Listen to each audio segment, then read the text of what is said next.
3 माह पहले ना सामने वालों से लड़ाई हुई थी, तो उन्होंने ना इसके पापा को मारा था। मतलब सर भी फाड़ा था, 3-4 टांके सर में भी आए हैं और मतलब के मुंह भी फाड़ा था। काफ़ी खून वगैरह निकाल के ना वो घर से फरार हो गया था।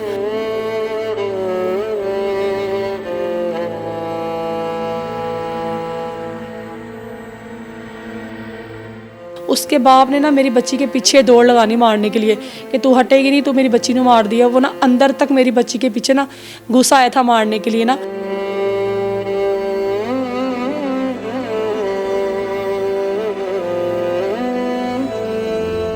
केस चलता हुआ पहले इसके पापा को मारा है, उस पे भी उसने कोई नहीं दिया। हालांकि एसपी कह रहा है कि पहले वाले केस पे इसको गिरफ्तारी दो, लेकिन वो ना उनकी बिल्कुल ही साइड ले रहा है।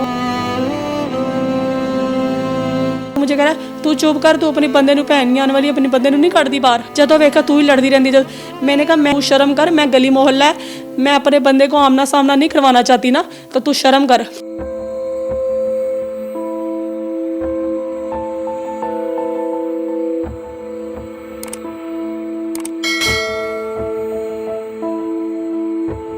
अस्सलाम वालेकुम, आप देख रहे हैं साफ डिजिटल। मैं हूं ज़ुबैर अवान। मेरी आज की वीडियो 13 साल एक ऐसी बच्ची की है जो कि अपने घर में सोई होती है।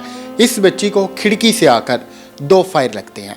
ये सारा वाक़या है क्या, फायर मारने वाला कौन था, बात कहां से शुरू हुई और नौबत यहां तक पहुंची, तो पूरी बात उस बच्ची से जानते हैं। उस बच्ची की वालदा भी मेरे साथ मौजूद हैं, तो इनसे बारी बारी बात करते हैं और इस वाक़या से मुतल्लिक सारी इन्फॉर्मेशन लेते हैं। बेटा क्या नाम है आपका? सुंदस। सुंदस, आपको फायर लगे हैं जी। क्या वाक़या हुआ था, कैसे फायर लगे? जब फायर लगे उस वक्त आप क्या कर रही? मैं सो हुई थी तो फायरिंग की आवाज़ से मैं उठ के ना, फायरिंग की आवाज़ से मैं तो डर के इधर आई थी और मैंने चीखे मारना शुरू की थी।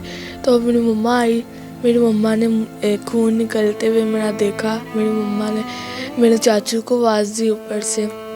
मेरे चाचू आए तो फिर मेरा अचानक से इतना ज़्यादा खून निकल आया, तो मैं उधर जाके गिर गई थी, बेहोश हो गई थी।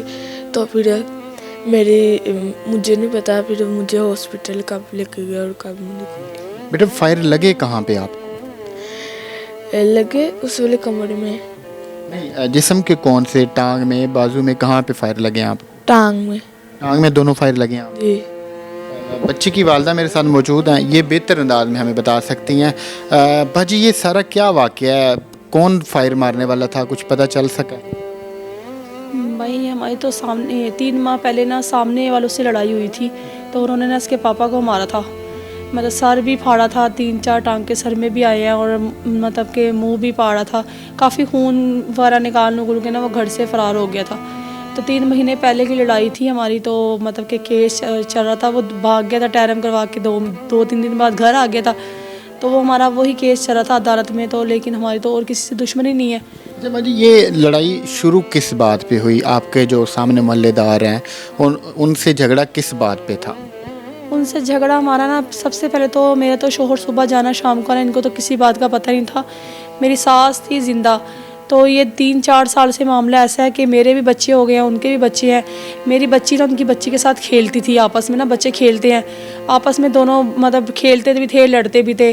तो हम तो अंदर ही होते थे, लेकिन उसकी बच्ची इसको मारती थी ना, तो वो मेरी तो बच्ची कुछ नहीं कहती, लेकिन जब मेरी बच्ची ने उसको मारना ना, उसके बाप ने ना मेरी बच्ची के पीछे दौड़ लगानी मारने के लिए कि तू हटेगी नहीं, तू मेरी बच्ची ने मार दिया। वो ना अंदर तक मेरी बच्ची के पीछे ना घुसा आया था मारने के लिए ना। तो मैं बाहर बसेज में बैठी थी, गर्मियाँ थी, तो अंदर घुस के ना मेरी बच्ची डर के मैंने ना चुरपाई के नीचे घुस गई। तो मुझे गालियाँ दे के कहता है इसको कट बाहर, यदि संगा कूटांगा मैं। तो दस्ती ना बाहर निकल गया वापस ना। तो मैं इनकी रोती रोती इसकी मम्मा के पास भी गई। मैंने कहा आंटी इसको कुछ अक्ल दो, ये बच्चे तो फिर लड़ लुड़ के एक होते हैं। मैं कही इतनी गंदी माँ बहन की गालियाँ देता है, इसको कुछ समझाओ। तो उसकी माँ भी कहनी नहीं पुत्र गलत गल है, मैं आंदा ना समझानी है। बच्चों से लड़ाई शुरू हुई है, तो ये फिर मुझे भी गालियाँ देने लग गया। मुझे साथ गालियाँ देते फिर इसने ना हमें रेत से बहुत तंग किया। इसने ट्रालियाँ गली में सुटवा लेनी, छोटी ईद आनी तो फिर रेत गली में फेंक देनी, फिर बड़ी ईद आनी रेत फेंक देनी। हमने गाय कुर्बानी करते हैं, हम जानवर लाए हैं, इसने उसी दिन गली में सारी रेत फेंक दी है। हमने जानवर भी अपना अंदर बांधा, बाहर जगह ही नहीं थी बांधने की। बस इनने ना हमें बस रेत से बहुत तंग किया, साल रेत फेंक देता गली में। तो वो रेत के पर ना मेरी छोटी बच्ची हुई है, तो मैं छीले में थी, 4-5 दिन की मेरी बच्ची थी गोद में। तो मेरी ना अपनी बच्ची को कहा कि ना ये पैम्पर बच्चे डस्टबिन में फेंक के आओ। वो छोटी बच्ची थी, उसने ना बाहर गली में ऐसे ही फेंक दिया रेत के पास। तो बाहर तब भी ना मैं अंदर थी, तो बाहर निकल के ना गालियाँ दे रहा हम मेरे बच्चों को कि ये किसने मतलब गंदी गंदी गाली दे के ना कहता है पैम्पर चुक। तो मेरी बच्ची को गाली दे के चुक के ना अपने दरवाजे आगे फेंक इसको।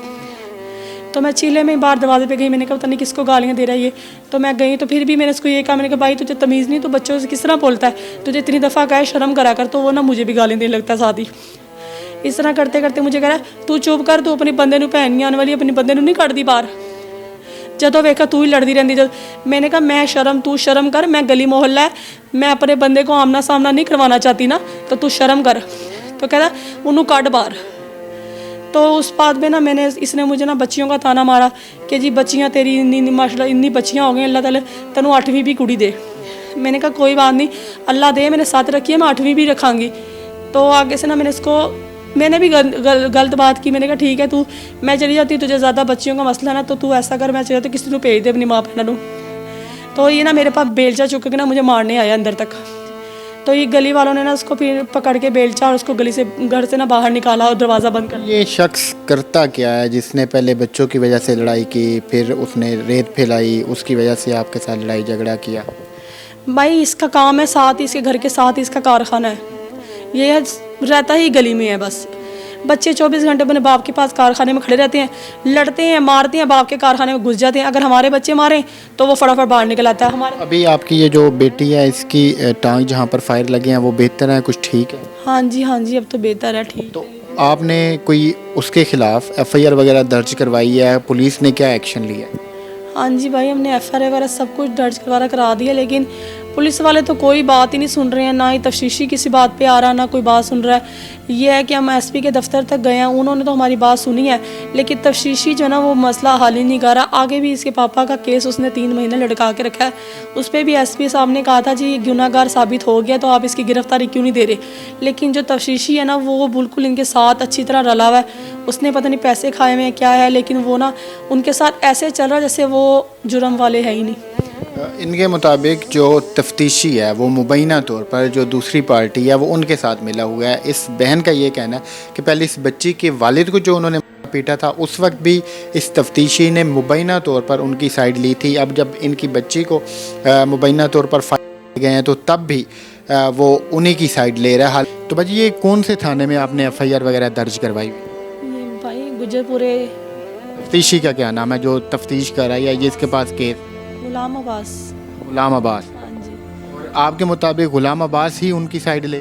हाँ जी, गुलाम अब्बास तो शुरू से ही 4-5 महीने हो गए भाई ये केस चलता हुआ। पहले इसके पापा को मारा है, उस पर भी उसने कोई नहीं दिया। हालांकि SP कह रहा है कि पहले वाले केस पे इसको गिरफ्तारी दो, लेकिन वो ना उनकी बिल्कुल ही साइड ले रहा है। वो हमारे साथ उसने 2 दिन भी नहीं साथ गुजारा। क्या वजह, वो उनकी इतनी ज़्यादा फेवर क्यों कर रहा है, क्यों साइड ले? भाई मुझे तो लगता है उन्होंने पैसे खा लिए बहुत ज़्यादा, वो परेशान भी है, लेकिन वो काम उधर से हमारा कोई कर रहा भी चाह रहा भी है ना, तो लेकिन उन्हें पैसे इतने खा लिए कि वो इस तरफ आ ही नहीं रहा। उन्होंने इस तरह उसको ऐसा घेरा हुआ जैसे ख़रीद लिया है।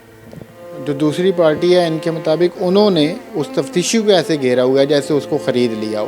तो ये इनके अंदर ये शकूक व शुबात हैं जिसकी वजह से ये काफ़ी परेशान है। हालांकि जो ऊपर आला अफसरान है SP साहब तक ये गए हैं, तो दीगर अफसरान हैं उन तक गए हैं, उन्होंने भी कहा है कि मेरिट पे तफ्तीश करो, मगर फिर भी इनकी जो तफ्तीश है उसमें वो अपनी मन मर्जियाँ कर रहा है। तो अभी ये जो इस तरह मीडिया पे आए हैं या ये सामने आए हैं, ये सिर्फ ये चाहते हैं कि जो गुनाहगार है जिसने इनके घर में आकर फायरिंग किया है, इस बच्ची को मुबैना तौर पर ज़ख्मी किया है, उसके ख़िलाफ़ कार्रवाई अमल में लाई जाए ताकि जो इलाका के और बच्चे हैं वो ख़ुद को महफूज समझे। अभी आप और क्या कहना चाहेंगी, जो दीगर आला अफसरान हैं पुलिस वाले, उन्हें क्या कहेंगे? अंकल इंसाफ चाहिए। इंसाफ चाहिए। अभी बच्ची बेचारी अभी तक ये डरी हुई है, ज़ाहिर बात है छोटी सी एज में अगर कुछ ऐसा हो तो फिर बच्चा डर ही जाता है। तो अभी ये सिर्फ इंसाफ चाहते हैं, इनके जो गुनाहगार हैं उन्हें सज़ा मिलनी चाहिए। तो अल्लाह पाक आपके हमारे सब के हाल पे रहम फरमाए। जो पुलिस के आला अफसरान हैं उनसे ये गुजारिश है कि इस छोटी सी बच्ची को, इसके अहले खाना को इंसाफ दिया जाए। कम अज़ कम इनकी जो तफ्तीश है वो मेरिट पे की जाए, पता चल जाएगा कि गुनाहगार कौन है। तो ये थी आज की वीडियो। अगर आप के साथ भी कहीं पे जुल्म या फिर नाइंसाफ़ी हो रही है और आप ये चाहते हैं कि हम आपकी आवाज़ बने, तो आप उस आप डिजिटल के प्लेटफॉर्म पे हमसे रब्ता कर सकते हैं। अल्लाह हाफ़िज़।